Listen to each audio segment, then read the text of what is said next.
Samantala, Andrea Brillantes binigyan ng Blackpink concert ticket ang isa niyang academic achiever na fan. At Nations girl group na BINI, inilabas na ang kanilang latest album. Narito ang ulat.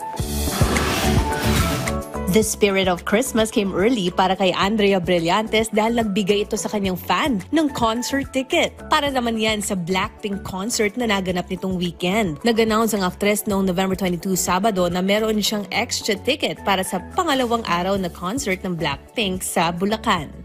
Maya-maya lamang ay inireveal na ni Andrea ang lucky fan, isang estudyante na kakagraduate lamang bilang summa cum laude. Sinabi ng fan na nagbigay inspirasyon ng Blackpink sa panahon ng kanyang pag-aaral. Kaya naman napawaw si Andrea at kinongratulate ito. Well-deserved. Tinanghal ng Blackpink ang kanilang Deadline World Tour sa Pilipinas mula November 22 hanggang 23 sa Philippine Arena sa Bulacan.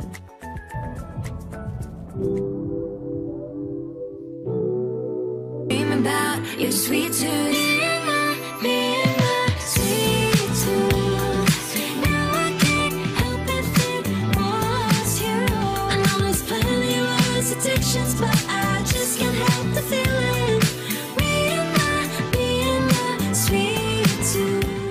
Samantala, inilunsad na ng pambansang girl group na BINI ang music video para sa kanilang bagong kanta na Sweet Tooth, kasama ang paglabas ng kanilang pinakabagong album na Flames. Ang mahigit 3 minutong video na tampok ang mga membro ng BINI na sina Joanna, Aya, Stacy, Micah, Sheena, Gwen, Maloy at Paulette ay nasa kanilang official YouTube. Ang music video para sa Sweet Tooth ay idinirect ni Curves Balagtas at ginawa ng You, Me, Us, Manila. Ang mga kantang kasama sa album ay ang Shaggedy, First Love, Paru-Paro, Infinity, Katabi, Bikini, at Sweet Tooth.